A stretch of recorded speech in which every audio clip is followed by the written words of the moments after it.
Mshukuru sana Mwenyezi Mungu kwa kunipa afya njema, lakini pia kuniwezesha kufika katika ofisi hii kwa ajili ya kuja kuchukua fomu za kugombea nafasi ya ubunge katika jimbo la Chemba. Jina langu ni Sofia Swalento Mola. Dhamira yangu ya kuja kuchukua fomu hii kushirikiana na wananchi wa Chemba katika kutekeleza majukumu mbalimbali ya kujiletea maendeleo katika Chemba yetu, katika jimbo letu. Lakini pia dhamira hii pia inasukumwa na changamoto mbalimbali ambazo tunazo katika jimbo letu. Kwa hiyo kama mwanachemba natamani kushiriki kwa kushirikiana na jamii ya Chemba kutekeleza yale ambayo bado hatujayafanya kwa kiwango kinachostahiki. Tuna changamoto mbalimbali katika sekta za kilimo, maeneo ya uchumi, katika pia sekta za afya, sekta ya maji, lakini pia katika huduma mbalimbali kama za mawasiliano ya barabara, mawasiliano ya mitandao, lakini pia hata maeneo mengine masuala ya umeme bado haijakaa sawa.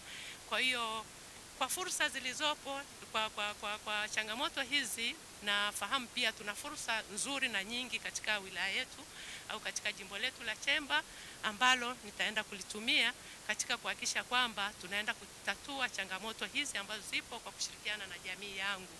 Lakini pia fursa hizi mimi naziona ni nyingi na kubwa, hasa kwa uwepo wa jamii ambayo iko tayari katika kuona kwamba inasogea kimaendeleo kutoka hatua moja ilipo sasa hivi kwenda katika hatua nyingine ya pili. Lakini na vijana ambao wana nguvu kazi kubwa na wana kiu kubwa ya maendeleo. Kwa hiyo kwa kushirikiana na vijana na wananchi wote wa Chemba, tunaamini kwamba tutaweza kuongeza kasi ya maendeleo katika jimbo letu la Chemba. Na fahamu pia kwamba tunakwama katika maeneo madogo ambayo kwa kushirikiana na halmashauri pamoja na wadau mbalimbali tutaweza kujikwamua, hasa kwa kuongeza wigo wa uwekezaji kiuchumi kwa vijana na vikundi vya vijana na vikundi vya kina mama kwa kutumia rasilimali zilizoko Chemba, lakini pia kwa kushirikisha wadau na wananchi wenye nia njema ya maendeleo ya Chemba.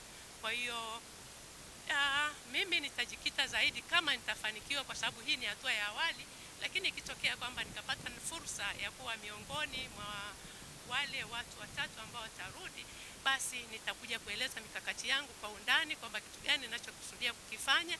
Lakini mimi msingi wangu mkubwa ni ushiriki na ushirikishwaji wa jamii katika kutekeleza majukumu haya ambayo tunayo, ili jamii iweze kujipatia maendeleo ambayo yanakusudia.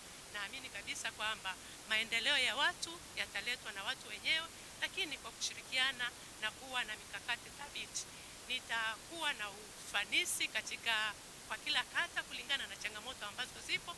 Kwa hiyo kwa haya niseme kwamba nasema asante sana wananchi wa Chemba kwa kunipatia fursa hii ya kuchukua fomu, lakini pia nitaendelea kuungana nao na kufanya kazi za maendeleo kwa pamoja kulingana na kadri nitakavyojaliwa.